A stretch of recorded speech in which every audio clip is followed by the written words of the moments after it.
Assalamualaikum dear students.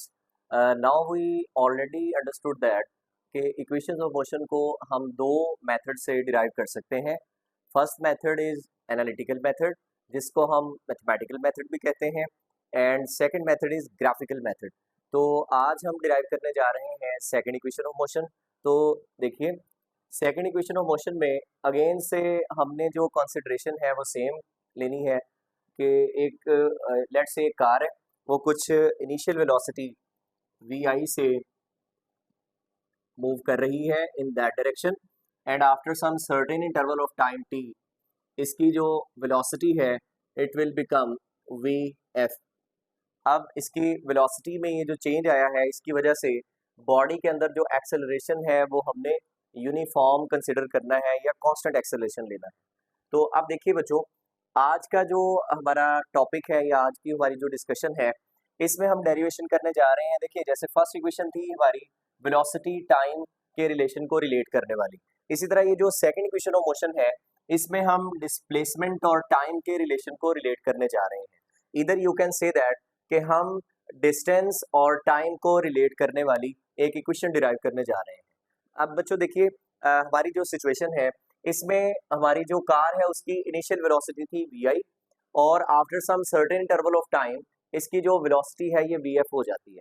अब हमारी इस ऑब्जर्वेशन में दो वेलोसिटी की वैल्यूज शामिल है, यानी कि हम यूं कह सकते हैं कि हमारी वेलोसिटी कांस्टेंट नहीं है बल्कि ये वेरिएबल है, यानी कि चेंज हो रही है. अब जब इस तरह की सिचुएशन आ जाएगी जो वेलोसिटी की वैल्यू हम यहाँ पे कंसिडर करेंगे वो एवरेज वेलोसिटी होगी. वो किस तरह से पिक की जाएगी, आपने दोनों वेलोसिटीज को ऐड करना है, इनिशियल प्लस फाइनल, और उसको नंबर ऑफ क्वांटिटीज पे डिवाइड कर देंगे, that is 2 in that case. तो जरा चलिए अब हम देखते हैं इसकी एनालिटिकल या मैथमेटिकल डेरिवेशन.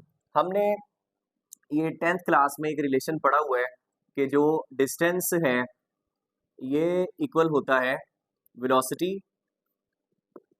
Into time. ये आपने रिलेशन पढ़ा हुआ है. अब आप देखिए जैसा कि मैंने अभी आपको गाइड किया, डिस्टेंस को हम रिप्रेजेंट करवा रहे होते हैं ऐसे. वेलोसिटी जो यहाँ पे हम यूज करेंगे वो एवरेज वेलोसिटी है और टाइम एज इट इज लिखा जाएगा. फर्दर आप देखिए एवरेज दो वैल्यूज की है, initial velocity plus final velocity, तो डिवाइड बाय 2 किया जाएगा. तो you can write as s is equal to initial velocity plus final divide by 2 into small t. Further आप देखिए बच्चों इसको हमने मॉडिफाई करना है, उसके लिए हम यूज करेंगे फर्स्ट इक्वेशन ऑफ मोशन का कॉन्सेप्ट जिसमें हमने ये पढ़ा हुआ है. जरा देखिए हमने ये पढ़ा हुआ है कि जो vf है that is final velocity, it is equal to vi plus at. अब ये जो सब्स्टिट्यूशन है अकॉर्डिंग टू फर्स्ट इक्वेशन इसको आप vf की जगह पे पुट कर दीजिए. तो जरा देखिए ये रिलेशन हमारा मॉडिफाई होकर बन जाएगा s is equal to vi, vf की जगह पे लिखा जाएगा vi plus at divide by 2 as it is into t.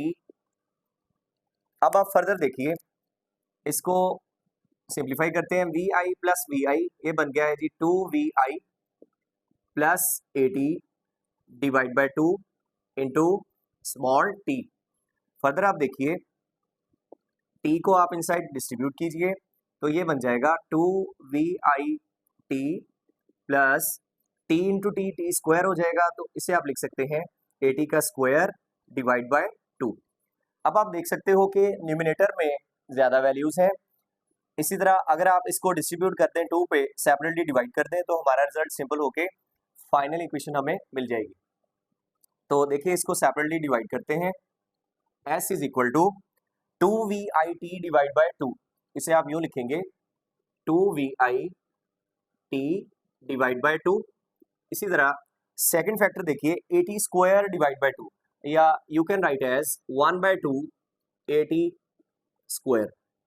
अब यहाँ पे आप देखिए कि 2 वैल्यू 2 से कैंसिल आउट हो गई, आपके पास जो रिजल्ट बचा वो है vit plus 1 by 2 at square.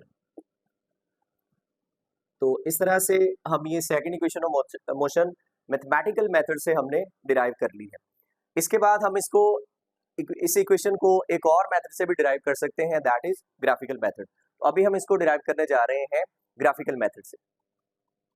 अच्छा जी, ग्राफिकल मेथड को इसमें हम देखिए जो कॉन्सेप्ट हम यूज करेंगे कि जो area under the velocity time graph है, ये आपको distance covered by the body के बारे में इंफॉर्मेशन देता है। जैसे आप देख सकते हैं कि हमारी जो सेकंड इक्वेशन ऑफ मोशन है, इसमें डिस्टेंस का रिलेशन हमने कनेक्ट करना है, और इसमें टाइम है, और इसी तरह ये यूनिफॉर्म एक्सेलरेशन है। अब चूंकि डिस्टेंस जब भी आ जाएगा और आपके पास वेलोसिटी टाइम ग्राफ गिवन हो, तो आपने सिंपली उसका एरिया ले लेना होता है। तो यहाँ पर भी हम यही कॉन्सेप्ट यूज करेंगे। जरा देखिए, आप यहाँ पे कंसिडर करेंगे area under the velocity time graph. Area under the velocity time graph अगर आप देखें तो किसके इक्वल है? ग्राफ में आप देख सकते हैं कि ये हमारी from initial point A to point B हमारी बॉडी की वेलोसिटी में चेंज आया है, और इसी चेंज के डाउनवर्ड जो एरिया शो हो रहा है, इसको शेडेड कर रहे हैं हम। और इस एरिया में अगर आप देखें तो ये 2 पार्ट्स में ये एरिया डिस्ट्रीब्यूटेड है। सही है, 2 पार्ट्स कौन कौन से हैं? सबसे पहले आप देखें area of triangle A B और सी, और इसी तरह area of rectangle O A C D. अगर हम इन दोनों एरियाज को सेपरेटली कैलकुलेट करें और इनको आप एडअप कर दें तो हमें हमारा फाइनल रिजल्ट मिल जाएगा। तो आप इसको लिखेंगे, अगर हम सिंबॉलिक फॉर्म में लिखें कि area of triangle A B C plus area of rectangle O A C D. इसको अब डिराइव कैसे करना है? एरिया ऑफ ट्राइंगल जो है ये कैलकुलेट करने का फार्मूला ये होता है, जैसे आपने प्रीवियस क्लासेस में सीखा हुआ है, एरिया ऑफ ट्राइंगल होता है हाफ इंटू बेस इंटू आप कह सकते हैं हाइट। सही है, तो ये आप इस तरह से ट्रेस करेंगे 1/2। बेस साइड अगर आप देखें एरिया ऑफ ट्राइंगल की हम बात कर रहे हैं, तो इस डायग्राम में ये वाली साइड परपेंडिकुलर को शो कर रही है या हाइट को, और ये वाली साइड बेस को रिप्रेजेंट करवा रही है। तो हम यहाँ पे जो वैल्यू पुट करेंगे तो बेस साइड किसके इक्वल है? ए सी के। इसी तरह अगर आप देखें तो हाइट जो है ये इक्वल है बी सी के। इसे हम यूं लिख सकते हैं बी सी। ये हमने ट्रेस कर लिया है एरिया ऑफ ट्राइंगल। इसी तरह हम ट्रेस करेंगे area of rectangle O A C D. Rectangle का एरिया निकालने का फार्मूला अगेन से आपने सीखा हुआ है कि लेंथ इनटू विड्थ। आप इस तरह से सिंप्लीफाई करेंगे तो ये आपको एरिया ऑफ रेक्टेंगल मिल जाएगा। तो आप इसे यूं लिख सकते हो, एरिया ऑफ रेक्टेंगल किसके इक्वल है? ये देखिए, इसमें आपने लेंथ और जो इसकी विड्थ है इसको मल्टीप्लाई करना है। तो आप इसे सिंपली यूं लिख सकते हैं ओ डी, ये रिप्रेजेंट कर रहा है लेंथ को, और सी डी ये रिप्रेजेंट कर रहा है इसकी विड्थ को। सही है, तो इस तरह से आप इसको लिखें। अब यहाँ पे हमने इसकी वैल्यूज पुट कर देनी है। अब देखिए, जो area under the velocity time graph है, ये distance covered by the body के बारे में इंफॉर्मेशन देता है। तो आप इसे ऐसे रिप्रेजेंट करेंगे। राइट हैंड साइड पे हम वैल्यूज पुट करते हैं। जरा देखिए, 1/2 ए सी किसके इक्वल है? ए सी अगर आप देखें तो यहाँ से लेके यहाँ तक की जो वैल्यू है ये टाइम के इक्वल है। तो ए सी की वैल्यू तो हमें इजीली मिल गई, दैट इज टी। अब आप देखिए बी सी किसके इक्वल है? बी सी अगर आप देखें तो यहाँ से लेके यहाँ तक की जो लेंथ है ये बी सी के इक्वल है। अब ये हमने अगर आपने फर्स्ट इक्वेशन मोशन का लेक्चर नहीं देखा, उसको आप लाजमी देख लीजिए। उसमें हमने ये डिराइव किया था कि ये जो बी सी कॉम्पोनेंट है, यानी कि जो बी सी लेंथ है, ये आप स्लोप कॉन्सेप्ट से ट्रेस कर सकते हो। अब आप किस तरह से ट्रेस करेंगे, वहां पर भी हमने देखा था कि ये जो स्लोप है वेलोसिटी टाइम ग्राफ का, यहाँ से लेके यहाँ तक आप देख सकते हैं वेलोसिटी में चेंज आया है। और अगर आप इस लाइन का स्लोप निकालें, slope of line A B, तो आपको जो रिजल्ट मिलेगा कि परपेंडिकुलर को बेस पे डिवाइड कर दिया जाए। तो यहाँ से हम इसका कॉन्सेप्ट रिकॉल करते हैं कि slope of velocity time graph is gives the acceleration. जो आपको किस तरह से मिलेगा? आपने सिंपली इसकी परपेंडिकुलर वैल्यू को, परपेंडिकुलर वैल्यू यहाँ से देखें बी सी के इक्वल है, डिवाइड बाय इसकी जो बेस साइड है उसमें हमने डिवाइड करना है, दैट इज इक्वल टू ए सी। यानी कि आपको जो वैल्यू ट्रेस करनी है वो इस फार्मूला से आपको मिल जाएगी।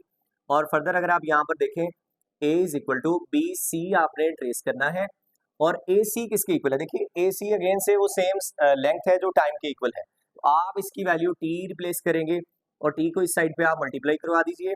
तो आपको बी सी का जो आंसर है ये मिल जाएगा ए टी के इक्वल। अब ये आपको थोड़ा सा रिकॉल करवाया है, इसको आप बी सी की वैल्यू को डायरेक्टली यहाँ पे प्रोसीड कर दीजिए, that is equal to A T.